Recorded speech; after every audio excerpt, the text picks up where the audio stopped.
Ya, anak-anak kelas 10 yang saya cintai, Shalom. Selamat pagi. Tuhan kiranya menyertai kehidupan saya dan kehidupan kamu semua.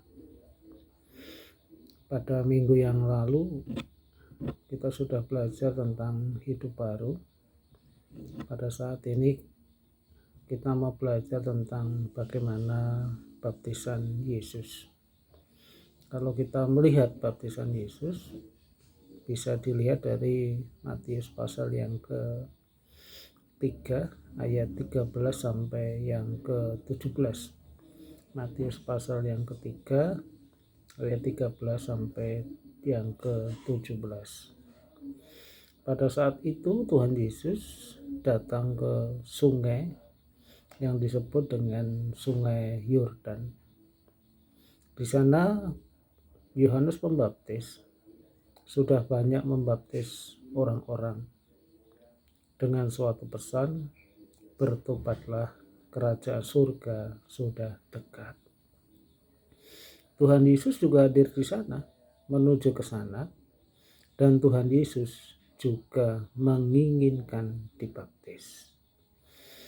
Timbul suatu pertanyaan kalau di depan Yohanes Pembaptis mengatakan bertobatlah sebab kerajaan surga sudah dekat. Pertanyaannya adalah apakah Tuhan Yesus perlu bertobat? Tentu saja tidak. Karena Tuhan Yesus pada saat itu datang bukan untuk bertobat, tetapi untuk menggenapkan segala yang tertulis dalam kitab suci. Pada saat Tuhan Yesus meminta Yohanes Pembaptis untuk membaptis, maka pertama kali Yohanes Pembaptis menolaknya.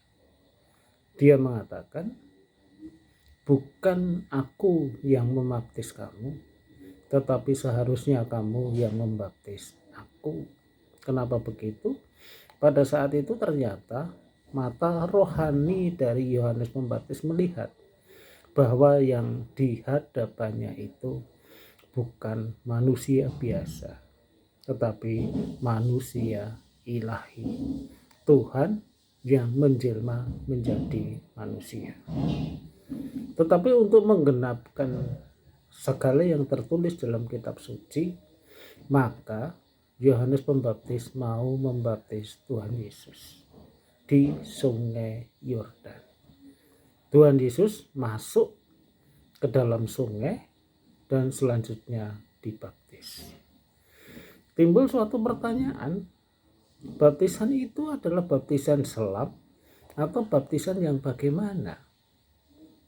Nah, kalau misalnya kamu masuk ke sungai atau kamu masuk ke kolam, maka kira-kira harus selam atau sebagian saja. Ada orang yang bilang harus diselam, dari kaki sampai kepala harus diselam. Tetapi ada orang yang bilang Tuhan Yesus tidak diselam, cuma Tuhan Yesus sebagian saja yang masuk.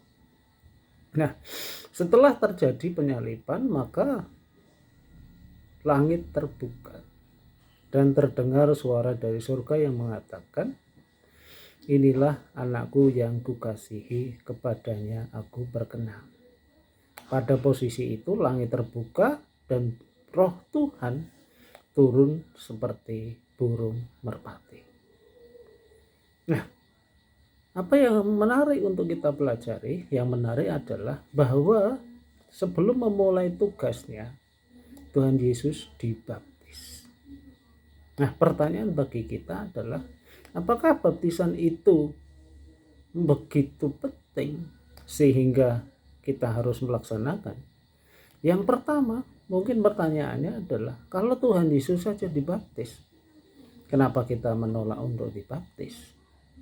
Dan kapan kita dibaptis? Setiap orang yang percaya kepada Yesus sebagai Tuhan dan Juru Selamat, dia layak dibaptis. Orang-orang yang berasal dari keluarga-keluarga yang sudah diselamatkan, dia juga layak mendapat keselamatan. Artinya boleh juga dibaptis. Nah, menjadi tantangan bagi kita, bagi saya dan kamu. Mungkin saya dan kamu berasal dari gereja yang berbeda-beda. Nah, pertanyaannya adalah baptis mana yang sah? Baptis air, baptis Roh Kudus, atau baptis percik, baptis selam?